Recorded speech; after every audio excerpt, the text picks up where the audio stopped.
My goal this gardening season is to grow 50 pounds of potatoes, and so far I've only harvested 4 from a few grow bags for some dinners, but I still have this 4x4 raised bed to plant in the springtime, as well as a few more grow bags that I have not harvested yet. So in order to make my 50-pound goal, I am planting a fall crop as a second round of potatoes. So all my garlic is removed from this part of the raised bed, as well as I have some grow bags to fill. So I'm going to be planting in the raised bed behind me some Norland potatoes. Norland potatoes are typically about 70 days until harvest, so I am cutting it a little bit close. I have between 66 and 78 days until our first frost. If these potatoes are not ready to harvest, the nice thing about having this raised bed behind me, I can easily throw up a hoop cover and some frost protection fabric to extend the season just a little bit. And later, when I am planting in those grow bags, those potatoes are not Norlands. Those potatoes are different varieties that are between 90 and 120 days. So I have a reason on why I am planting 90 to 120 day potatoes now in some grow bags when my season is typically over in about 78 days. So stay tuned for the reason on that. So in your zone, if it's still not too late to plant potatoes, you typically want to pick a variety that is about 70 to 80 days until harvest. And the nice thing about it is if you can still find seed potatoes in your local nurseries, they're usually on sale this time of year. So I got this bag of potatoes for 50% off. So that's a nice little deal for having fall potatoes as well. So the thing about getting seed potatoes this time of year is typically they have very long eyes. They might be a little bit wrinkly, which is totally fine to plant as long as the eyes are still pretty green here. And these ones are pretty good to plant. You can see how gnarly the eyes are looking here. So everybody has a different way of planting potatoes. In raised beds, I like to plant them a foot deep because then I don't really have to hill them up in the end, and I don't really do any trench method or anything like that. So I dig a very deep hole that is a foot deep, and I just throw my seed potato in there and I'm good to go. So since garlic was already in this bed, I've already amended the soil with a compost blend as well as some bone meal. So the bed is ready to plant. And you can still see that there is still some onions that I have planted here that are not ready to harvest yet. So with these raised beds, I already have irrigation here. Each of my drip lines are 6 inches apart, and I always plant my potatoes a foot apart in each direction. Just gonna dig a big hole here. And you can put bone meal directly into the planting hole as well, but I did run out of bone meal today and I forgot to get some at the store. So since I already put bone meal on the top, it should be fine. I'm gonna take my seed potato and I always make sure that the eyes are going up. And so this one has eyes all over the place. So I'm just gonna place it flat side there. And all I'm gonna do is cover it up and on to the next there. In our house, we use a ton of potatoes. We typically have a meal with potatoes at least 2 to 3 times a week. So I really want to have a good harvest to last us at least until January or February, because the cost of groceries is not getting any cheaper. So if I can save somewhere, I will there. And plus, the taste of fresh potatoes from the garden is way better than any grocery store potato you'll ever get. That's just my personal preference, but I think a lot of other gardeners might tend to agree on that one as well. It tastes very nice and buttery and creamy, and the crunch when you first cut into a fresh potato that you just harvested and have it in the pan within 5 minutes of harvesting, there's no better feeling than that as well. And you might notice I'm not afraid of getting my hands dirty either. I'm just digging these holes barehanded. There's soap and water and scrubbies for a reason, and I do not mind getting my hands a little dirty there. So I do have a few potato plants here as well.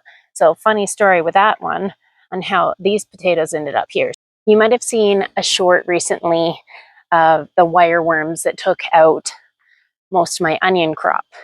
So I ended up taking some potatoes just from my pantry there. And with wire worms, you take a potato, you cut it in half, you put a little spear in it, like one of those sticks that you would use for kebabs.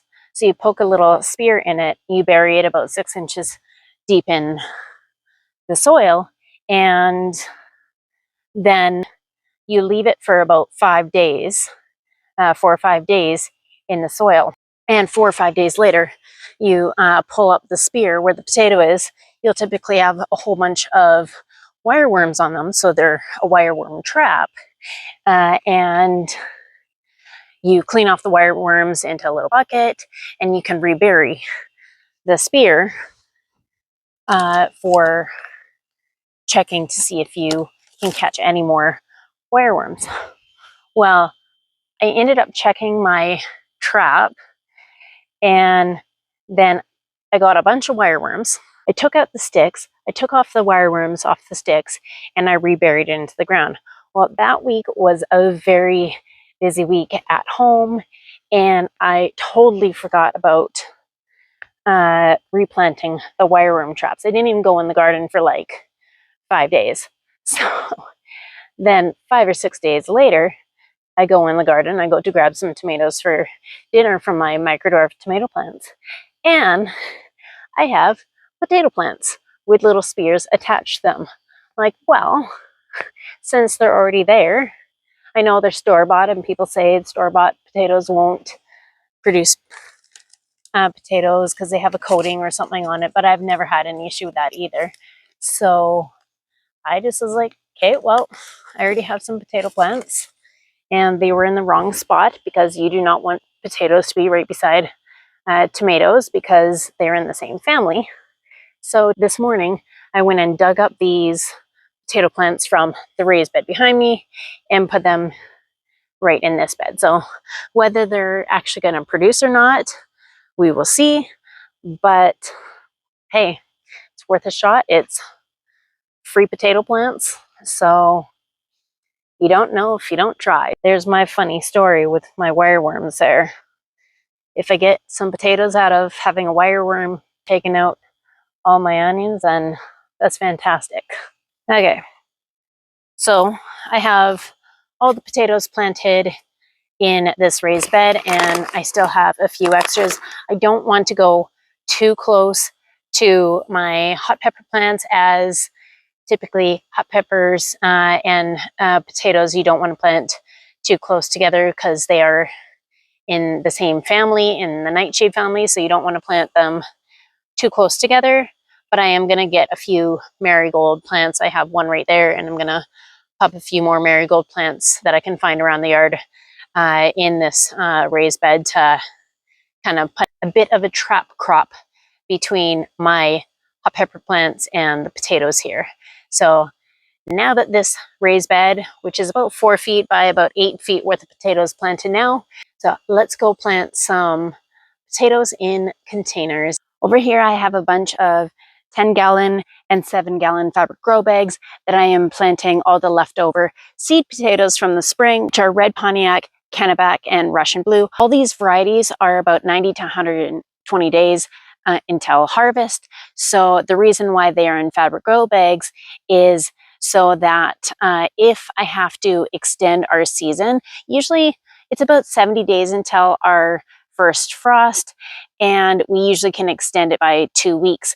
But if I do have frost in the forecast, then I can easily pick up these bags and move them into my glass windows greenhouse and protect them so I can extend the season until they're ready to harvest, and then just harvest them in the greenhouse there. So I am going to be finishing planting these, and then hopefully I can get closer to my 50 pound goal for the season in having these. And you can see I do still have 3 grow bags left behind me from my first planting of potatoes, and those should be ready pretty soon here.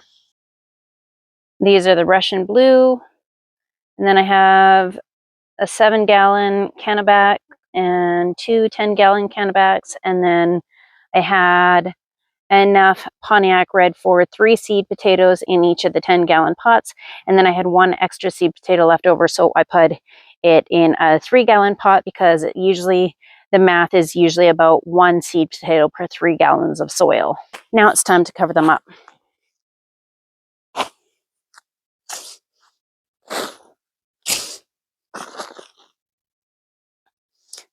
Now, some people, when they plant potatoes, they only say to cover it just a little bit and then you hill them up over time.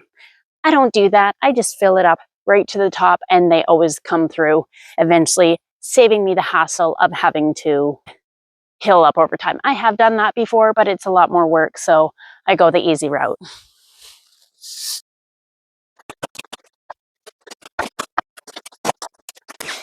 It is very hot out here. It has warmed up from 23 degrees Celsius to about 29 degrees Celsius in the last hour. So it's hot. Gotta fix these. These eyes are a bit long on some of these potatoes.